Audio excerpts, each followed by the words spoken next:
एक बार की बात है, सुषमा अपने परिवार के साथ खुशी खुशी मोहन नगर में रहा करती थी। उसकी 2 बहुएं थीं, पल्लवी और शिवानी। एक दिन दोनों बहुएं रसोई में काम कर रही होती हैं। तभी उनकी सास सुषमा उन लोगों को बुलाती है। अरे बहू, जरा इधर तो आना। शिवानी, जरा जाकर देखो माँ जी क्या कह रही हैं। दीदी, जरा आप ही जाकर देख लीजिए ना, आपको भी तो सुनाई दे रहा है।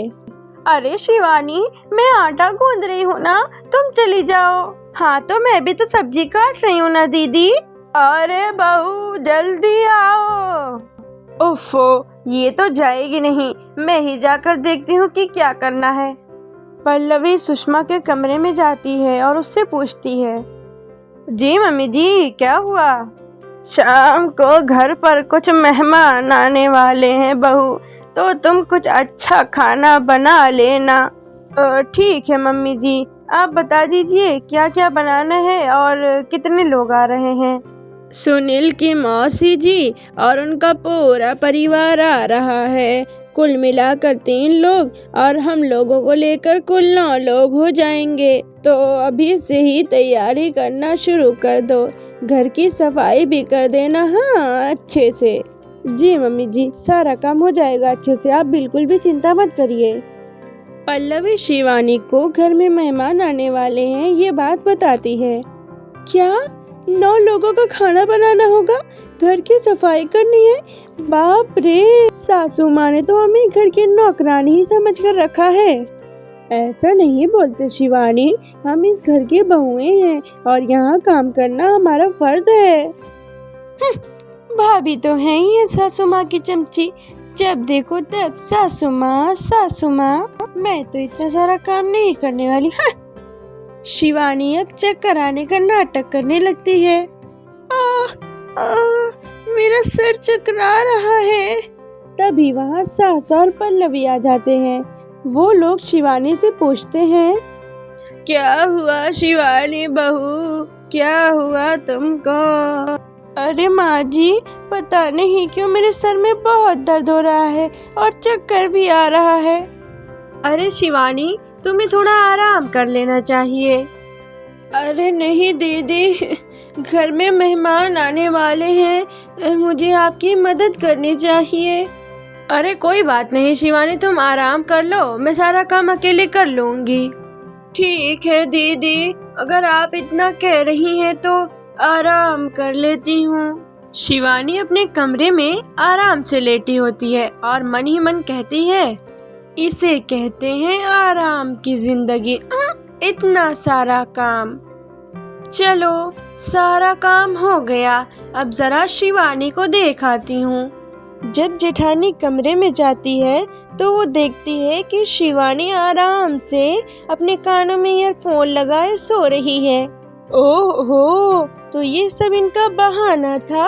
अभी बताती हूँ, घर का सारा काम मुझे करना पड़ा और ये महारानी यहाँ गाने सुन के आराम से सो रही हैं। अभी बताती हूँ मैं इसे। जेठानी जोर जोर से चिल्लाने लगती है, शिवानी शिवानी, उठो जल्दी। जेठानी की आवाज सुनकर शिवानी हड़बड़ाकर उठ जाती है। उठ गई महारानी, गाने भी सुन लिए, नींद भी ले ली। तुम तो बहुत झूठी निकली शिवानी, तुमने सर दर्द का बहाना बनाया ताकि काम से बच सको। हाँ, बनाया बहाना तो क्या करती, इतना ढेर सारा काम करती। मुझे कोई शौक नहीं है चापलूसी का। क्या चापलूसी? तुम्हें लगता है कि मैं सारे काम चापलूसी के लिए करती हूँ? और नहीं तो क्या। तभी वहाँ सासू माँ भी आ जाती हैं। अरे बहू, वो लोग बस आने वाले हैं, तुम तैयारियां कर लो। जी ठीक है सासू माँ, तुझे तो मैं बाद में देखती हूँ। सभी लोग आ जाते हैं और खाना खाकर बैठे होते हैं। तभी सुनील की मौसी कहती है, वाह भाई वाह, खाना तो बहुत स्वादिष्ट बना है, एक एक चीज में कितना स्वाद है, बहुत ही ज्यादा स्वादिष्ट भोजन है सुषमा जी। अपनी जेठानी की तारीफ शिवानी को रास नहीं आती, वो मुंह बना लेती है। आपकी बहुएं तो बहुत ही अच्छा खाना बनाती हैं।